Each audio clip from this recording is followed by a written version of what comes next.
تو مجھے مزہ وہاں آتا ہے جہاں پہ آپ کمیونیکیٹ ایزی کر سکیں, وہ بھی آپ سے بات کریں, آپ بھی ان سے بات کریں, گپ شپ چلتی رہے. گپ شپ چلتی رہے, ایگزیکٹلی. اچھا علی عباس صاحب, آپ کی لائف کی بہت ساری ڈائمینشنس ہیں, آپ رائٹر رہے, ٹرینر بھی ہیں, ٹریولر, ٹھیک ہے, آپ نے انٹرفیرنس ڈائلاگ میں بہت زیادہ کام کیا ہے, ٹورزم کو آپ نے کافی پروموٹ کیا ہے. اگر میں کہوں, مطلب آپ سے جاننا چاہوں کہ علی عباس لائک کیا پہچان ہے آپ کی, اپنی ذات سے آپ کیسے اس کو منسلک کر سکتے ہیں, ایک ون سینٹینس میں کس طرح سے اپنے آپ کو کنکلوڈ کر سکتے ہیں, تو کیا کہیں گے آپ؟ ون سینٹینس کی بجائے میں ایک ورڈ میں ہی کنکلوڈ کر دیتا ہوں, دیٹ از ڈسکورر. نائس. مجھے اصل میں نا جو بھی کام میں کرتا ہوں, مجھے مزہ آتا ہے جب تو میں ڈفرینٹ کام کرنا شروع کرتا ہوں تاکہ میں سیکھوں اس میں بھی کیا ہے. جیسے ٹریننگ میں مجھے خود سے سیکھنا کا بھی بڑا موقع ملتا ہے, اس لیے میں نے ٹریننگ شروع کر دی. لکھنے میں مجھے خود لکھنے سے بہت ساری آپ کی تھاٹس کی کلیئرٹی آتی ہے, تو میں نے وہ کام شروع کر دیا. اس طرح نا میں ایک کام سے نا ذرا جلدی اکتا جاتا ہوں, مجھے لگتا ہے ایسے, میں کہتا ہوں سم تھنگ نیو کریں. اسی طرح میں نے میڈیٹیشن شروع کی, تو میڈیٹیشن میں پہلے سیکھا میں نے, پھر میڈیٹیشن میں کروانی شروع کر دی. میڈیٹیشن کا آپ کو انٹرسٹ کہاں سے ہوا؟ میڈیٹیشن کا انٹرسٹ جو ہے وہ مختلف, جب میں یوگیز دیکھتا تھا یا ٹی وی چینل پہ یا مختلف جگہوں پہ, تو میں وہاں دیکھتا تھا کہ یہ کوئی بڑا ڈفرینٹ سا آرٹ لگتا ہے مجھے. اچھا. کہ جیسے آپ انسان کو سمجھنے کے لیے, خدا کو سمجھنے کے لیے, کائنات کو سمجھنے کے لیے یہ بڑا ایک اچھا آرٹ ہے. کیونکہ یہ فلسفہ یہ ہے کہ جب آپ آنکھ سے, جب آپ کی کھلی آنکھ ہوتی ہے تو آپ دنیا کو دیکھ رہے ہوتے ہیں. جب آپ کی آنکھ بند ہوتی ہے تو پھر آپ اپنے اندر دیکھنا شروع کرتے ہیں. یہ ان کا ایک چھوٹا سا ایک فلسفی ہے, تو مجھے اچھی لگی یہ. میڈیٹیشن اور یوگا میں کیا ڈفرینس ہے؟ میڈیٹیشن جو ڈیل کرتا ہے وہ آپ کے مائنڈ کے ساتھ ڈیل کرتا ہے زیادہ تر. جو یوگا ہے وہ پوری باڈی کے ساتھ ڈیل کرتا ہے, کیونکہ وہ پوسچرز بنانے ہوتے ہیں کہ آپ نے اس طرح بیٹھنا ہے یا اس طرح آپ نے ایکسرسائز کرنی ہے, ٹانگ کو ایسے رکھنا ہے, بازو کو ایسے رکھنا ہے. وہ زیادہ آپ کی باڈی شیپنگ اور اس سے مطلب yoga is about your body and meditation is about your mind. ہاں, لیکن اس کا بھی تعلق مائنڈ کے ساتھ ہوتا ہے, لیکن زیادہ تر وہ باڈی اینڈ مائنڈ, اس کا زیادہ تر, کیونکہ آپ نے صرف آلتی پالتی مار کے آپ نے آنکھیں بند کر کے بیٹھ جانا ہوتا ہے. میڈیٹیشن کے بارے میں بتائیں, اس کے مطلب فائدے کیا ہیں, نقصان کیا, پروس کونس کیا ہیں اس کے, اور مطلب ہم اس کو کیسے کر سکتے ہیں؟ فائدے بہت ہیں, یہ بڑا آسان ہے, اس میں کوئی کمپلیکیشن کی ضرورت نہیں ہے. آپ جب سنتے ہیں تو آپ کو لگتا ہے یہ کوئی بڑا کمپلیکیشن ہے یا سیکھنا پڑے گا, یا آپ نے صرف آلتی پالتی مار کے آپ نے آنکھیں بند کر کے بیٹھ جانا ہوتا ہے, اور اپنے جو کمر کا پوسچر ہے وہ آپ نے سیدھا رکھنا ہے. تو لائک کچھ ذہن میں جیسے یوزلی ہوتا ہے کہ ہمارے ذہن میں بہت ساری باتیں آ رہی ہوتی ہیں تو آنکھیں بند کرتے ہیں, تو اس طرح کا کچھ مطلب اس پہ فوکس وغیرہ ہوتا ہے, جو تھاٹس آ رہی ہوتی ہے اس پہ سچ یا نہیں ہوتا ہے. جیسے ہم نماز پڑھتی ہوں گی جب آپ, تو آپ کو اندازہ ہوگا جیسے ہم نماز پڑھنے کے لیے کھڑے ہوتے ہیں بہت سارے خیالات آنے شروع ہو جاتے ہیں, حالانکہ ہم پڑھ بھی رہے ہوتے ہیں الحمدللہ, قل هو اللہ, سبحان ربی العظیم, سبحان ربی اللہ, سارا کچھ پڑھ رہے ہوتے ہیں, لیکن مائنڈ اسٹل چل رہا ہوتا ہے, لیکن تھاٹ چل رہی ہوتی ہے. اچھا, تھاٹ آپ کی نا ہمیشہ اس وقت زیادہ آپ کے اوپر بہت زیادہ سوار ہوتی ہیں جب آپ پرسکون ہوتے ہیں. اچھا. جب آپ بہت ساری ایکٹیویٹیز میں مصروف ہوں تو آپ کو اتنی تھاٹس نہیں آتی. اچھا.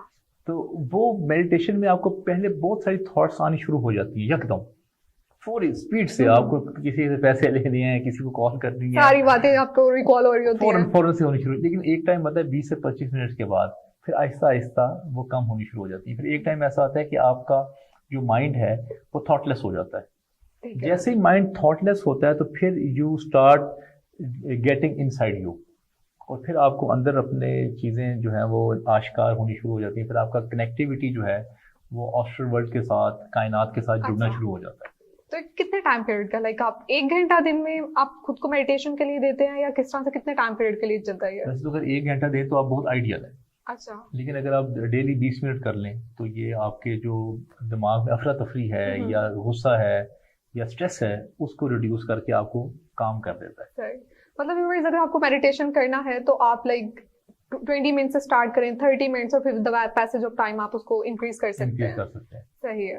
تو میڈیٹیشن کا جو ہے انڈیا میں بہت زیادہ رجحان ہے, تو اس کا کیا ریزن ہے؟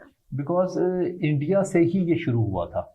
یوگا جو تھا وہ انڈیا سے ہی شروع ہوا, اسٹارٹ وہاں سے ہوگا. پھر اس کو پریکٹس کیا بدھا نے.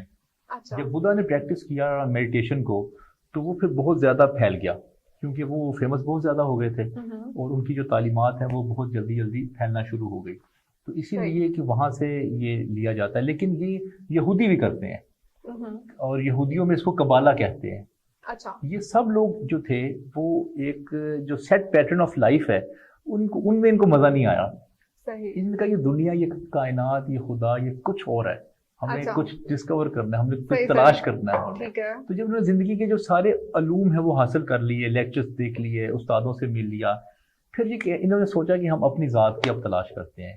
کیونکہ جو شخص اپنی ذات کی تلاش کر لیتا ہے وہ خدا کو تلاش کر لیتا ہے. بالکل اس ایگزیکٹلی. لیے وہ خدا کی تلاش میں پھر لوگ نکلے تو ان کے لیے جو سب سے آسان اور جو سب سے منفرد طریقہ ہے خدا کی تلاش کا یا اپنی ذات کی تلاش کا وہ تنہائی ہے.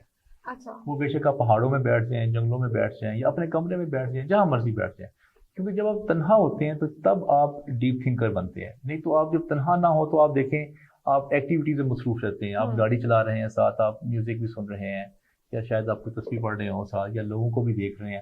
ہم ایک ٹائم پہ بہت سارے کام کر رہے ہوتے ہیں, تو میڈیٹیشن جو ہے وہ آپ کو پھر فوکس کرتی ہے. اچھا, یہ بڑا انٹرسٹنگ کوشچن ہے کہ خدا کی پہچان کیسے ہو سکتی ہے. مطلب ہم لوگ بینگ اے مسلم ہمیں پتا ہے اللہ کا, لیکن اب جیسے جو دوسرے آپ نے ابھی جیسے ہندوازم اور ان سب کا بتایا ہے, تو ان کا کیا کانسیپٹ ہے, لائک وہ کس طرح سے جان پاتے ہیں کہ ہاں ہمیں اس طرح سے خدا کی پہچان ہو سکتی ہے؟ دیکھیے نروان ان کو حاصل ہوتا ہے. جیسے خدا نے جب بہت سارے سال لگائے جنگلوں میں تو ان کو نروان حاصل ہوا. ان کو ایسی فیلنگز آئی کہ ان کے ساتھ کچھ کمیونیکیشن ہوئی ہے یا ان کو راز پتہ چل گیا اس دنیا کا, اس دنیا کا کیا راز ہے. جیسے ہی وہ نروان اپنا کمپلیٹ کر کے واپس آ رہے تھے تو ان کا بخشو, ان کا جو شاگرد ہے ان کو بخشو کہتے ہیں, وہ بخشو ان سے پوچھتا ہے کہ کیا آپ نے خدا کو پا لیا؟ بالکل. تو انہوں نے کہا کہ خدا نے فرمایا کہ خدا کو جو پانا ہے یا سمجھنا ہے یہ تمہاری کیپیسٹی جو ہے نا اس کا سوال نہیں ہے. یہ میں نے سمجھا دنیا میں یہ ہے کہ اس دنیا میں دکھ ہے تو تم بھی دنیا کے دکھ دور کرو اور میں بھی دنیا کے دکھ دور کرنے کی کوشش کرتا ہوں. تو اس طرح ان کو کچھ نہ عیاں ہوتی ہیں چیزیں, کوئی راز پتہ چلتے ہیں. تو اسی طرح اس کو بھی وہ کہہ سکتے ہیں کہ ہم نے خدا کو پا لیا, یا ہر کوئی بھی اپنے حساب سے وہ اس کو ورڈنگ دے دیتا ہے, وائبس آتی ہیں اس طرح سے سکس سینسز کے تھرو. جی ٹھیک ہے. آپ کی میں نے ایک ویڈیو دیکھی تھی کوہ طور کی, تو اس کے بارے میں آپ ذرا اپنا ایکسپیرینس ہمارے ساتھ شیئر کریں. اچھا, ویسے جب میں کوہ طور گیا تو مجھے سب نے منع کیا تھا کہ کوہ طور نہیں جانا آپ نے. اس کا ریزن؟ کیونکہ وہ بہت مشکل سفر ہے. لیکن مجھے بلال کتب صاحب نے کہا تھا کہ تم اگر وہاں جا رہے ہو تو تم نے وہاں پہ وزٹ ضرور کرنا ہے. تو میں نے ویسے سوچا ہوا تھا کہ میں نہیں جاؤں گا کیونکہ وہ مشکل سفر بہت ہے, سب نے بڑا ڈرایا ہوا تھا. لیکن میں جب وہاں پہ پہنچا تو میرے دل میں خدا نے کچھ ایسا ڈالا کہ میں وہیں پہ موٹیویٹ ہو گیا. میں وہاں پہ گیا تو وہ تقریباً اصل میں وہ سفر ہے 5 گھنٹے کا. وہ رات کو 12 بجے شروع کرتے ہیں سفر, اور صبح 5 بجے تک وہ سفر جاری رہتا ہے. دن کے ٹائم نہیں ہوتا؟ دن کے ٹائم آپ کر نہیں سکتے کیونکہ گرمی بہت زیادہ ہوتی ہے. ویسے کرنا چاہیں تو کر لے کوئی, لیکن وہ ممکن نہیں ہوتا. رات کے ٹائم تھوڑا ٹھنڈا موسم ہوتا ہے. رات کے ٹائم بہت ٹھنڈا موسم ہوتا ہے. میں نے زندگی میں ایسا ایک واحد دن اپنا دیکھا ہے اپنی زندگی کا جس میں نے بہت شدید سردی بھی دیکھی, اور جب ہم واپس رات صبح اتر رہے تھے تو شدید گرمی تھی, کیونکہ وہ سارا علاقہ رات کو ٹھنڈا ہو جاتا ہے. اچھا, یہ ہیرا بڑی انٹرسٹنگ جگہ ہے. یہ وہ جگہ ہے کوہ طور جہاں پہ تینوں مذاہب اکٹھے ہو جاتے ہیں. یہودی بھی یہاں آتے ہیں, کرسچنس بھی آتے ہیں یہاں پہ, اور مسلمس بھی آتے ہیں, کیونکہ حضرت موسیٰ کو تمام لوگ اپنے نبی مانتے ہیں. ٹھیک ہے. تو دنیا میں ایک ایسی جگہ ہے, صرف ایک, جہاں پہ انسان کے ساتھ خدا ہم کلام ہوا, وہ حضرت موسیٰ ہے. اور وہ وہاں پہ اس جگہ پہ جو ایک چھوٹا سا غار بنی ہوئی ہے پہاڑ کے اوپر. پھر خوبصورتی اس کی یہ ہے کہ تقریباً 7,000 سٹیئرز ہیں بڑی والی, اور پھر 700 سٹیئرز ہیں چھوٹی والی. اچھا. تقریباً 77,700 سٹیئرز ہیں. 5 گھنٹے آپ کو لگتے ہیں اوپر چڑھتے ہوئے. اچھا. اس کے بعد پھر جھاڑیاں بھی ہیں, پہاڑ ہے سارا, اس کے اوپر چڑھنا ہوتا ہے. جیسے ہی 5 بجے اس لیے پہنچنا ہوتا ہے وہاں پہ کیونکہ 5 بجے نا کرن آتی ہے ایک, جو سورج کی. جیسے ہی اس پہاڑ پہ کرن پڑتی ہے تو سارے پہاڑ ریڈ ہو جاتے ہیں. یہ ایک بڑا خوبصورت منظر ہے جس کی وجہ سے لوگ آتے ہیں. اس کو دیکھنے کے لیے بھی لوگ وہاں پر جاتے ہیں. اس کو دیکھنے کے لیے بھی. اچھا. لیکن کیونکہ وہ مقام جو ہے وہ مذہبی مقام ہے, اس لیے جاتے ہیں لوگ. اس کے علاوہ اوپر جائیں تو مسجد ہے اور چرچ ہے. چرچ میں اپنے لوگ عبادت کر رہے ہوتے ہیں, مسجد مسلم چلے جاتے ہیں, اور جو یہودی ہیں وہ وہاں پہ عبادت کرتے ہیں حضرت موسیٰ جہاں پہ بیٹھ کے خدا سے ہم کلام ہوئے. تو ایک بڑا لائف کا ایک بڑا میسمرائزنگ ایکسپیرینس تھا. میرے دل میں یہ خیال آیا کہ میں ابھی یہاں پہ آیا ہوں تو میں شاید زندگی میں کبھی دوبارہ یہاں پہ نہ آ سکوں. بالکل. تو اگر حضرت موسیٰ اوپر چڑھ کے گئے ہیں تو پھر میں بھی چڑھ کے جاتا ہوں. تو پھر میں وہاں پہ میں نے وہ سفر کیا, اور بڑا میسمرائزنگ سفر ہے میری زندگی کا وہ. اچھا علیفہ صاحب, کیونکہ ہمارے پروگرام کا وقت ختم ہو رہا ہے تو میں آخری سوال آپ سے کرنا چاہتی ہوں کہ صوفیزم کا آپ نے بہت زیادہ اسٹڈی کی ہے, تو اس کے بارے میں ذرا بتائیں, ہم اسے کیسے سیکھ سکتے ہیں, اس کے بارے میں ذرا میں آپ سے جاننا چاہتی ہوں. کو میں نے بہت زیادہ تو اسٹڈی نہیں کیا, لیکن میں نے کوشش کی ہے کہ میں اس کو انڈرسٹینڈ کرنے کی کوشش کروں. مجھے صوفیزم میں مجھے خوشی نظر آئی ہے, مجھے سکون نظر آیا, مجھے اطمینانیت نظر آئی ہے, کیونکہ یہ لوگ بڑے کمفرٹیبل ہیں, ان سے لوگ ڈرتے نہیں. یہ خدا کا نا بڑا